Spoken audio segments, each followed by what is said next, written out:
Let's talk about the moment your great company starts to feel broken. You think it's slowing down, getting bureaucratic. You're wrong. It's not getting slower, it's getting scared. That system that once cheered when you moved fast, it now flinches. That culture that celebrated hacking a solution, it now demands a pre-approved form in triplicate. There's no headline crisis, no falling stock price, but the air has changed. The floor has shifted from growth mode to something else. Don't you dare break anything mode. It's not just red tape. It's what happens when success becomes a trap, when your greatest achievement starts working against you. Here's how it happens. Let's diagnose. Check your reality. Has your job quietly added one of these new rules? First, the pre-crime clause. Before you do anything, you must now write a report on how it could fail in the worst possible way. Your job is no longer to create, it's to preemptively mourn your own ideas. Second, the contact tracing mandate. That trusted client you've had for years, every call, every email now needs a paper trail justifying why you spoke to them. Trust is now a liability. Suspicion is policy. Third, the explain it to a robot test. You can still make decisions, but you must be able to justify them after the fact using a logic so simple and sterile that a machine or a lawyer could understand it. Your genius has been replaced by a flowchart. This isn't a phase. This is a phase change. The company is sending you a memo written in the ink of every new process. The party is over. The audit has begun. Why? Because good companies don't turn defensive when they fail. They turn defensive when they've succeeded for too long. Long-term winning builds up a hidden debt. All the rules you bent for speed, all the risks you ignored for a launch, all the trust you used as a shortcut, it wasn't free. You were just deferring payment. The defensive turn is the moment the bill arrives, with interest. Let's break down the invoice. Item 1. Your transparency isn't a strength anymore. It's a liability. What once helped you move fast now exposes your every move. The system is watching. Are you prepared? In the growth days, being transparent meant your good ideas could spread. Now, being transparent means your every thought can be used against you. Your work is no longer a window for others to admire. It's a one-way mirror. You're performing under the lights while someone on the other side is taking notes for your eventual performance review or your termination hearing. Think of a tech giant after its 10th year of dominance. Engineers who were told to break things are now told to document why you chose to break that specific thing. The brilliant, messy act of creation is now treated as a potential crime scene. They need the evidence chain. Here's your sign. When your brainstorming sticky notes get filed under a project code, you're not innovating. You're generating discovery materials for a future lawsuit. Item 2, your network is now a contagion map. Remember when they encouraged you to build relationships across the company? To have that go-to person in legal, that ally in finance, that was efficiency. Now, that's a risk network.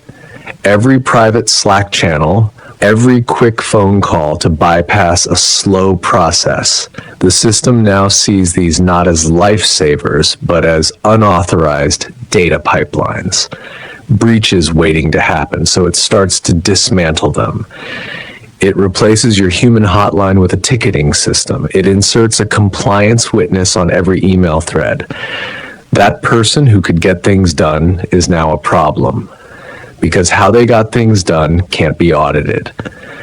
Your little black book of contacts isn't your power base anymore. To the system, it's a list of co-conspirators. Item 3, you're paying for the good old days. Here's the cruel joke. The freedom you enjoyed, the trust you were given, it wasn't a gift. It was a loan. A decade of easy money and soaring markets made every Wall Street trader look like a genius. The real risk in their models was buried under a mountain of exceptional returns. When the music stopped, the losses weren't bad luck. They were the settling of a decade's worth of unpaid risk premiums. Your company is doing the same math. All those times you made an exception, pushed the deadline, used the beta API, they're being re-examined, not as victories, but as unapproved risk exposures. The good company isn't falling apart.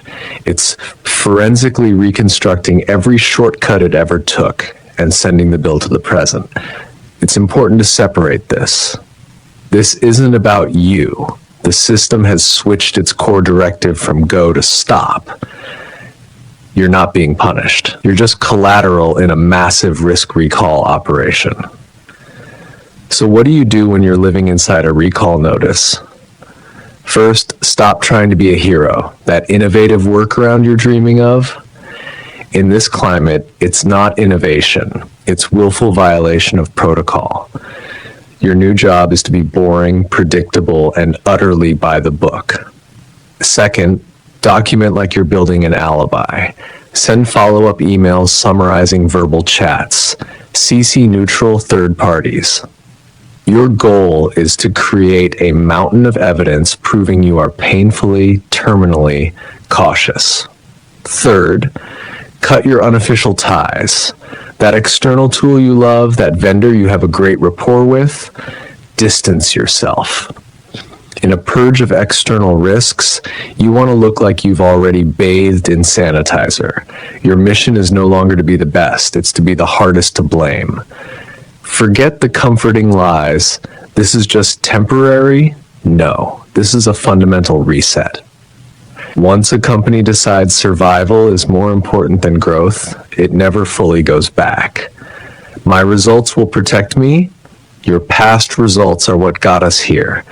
They're now Exhibit A in the case for more control.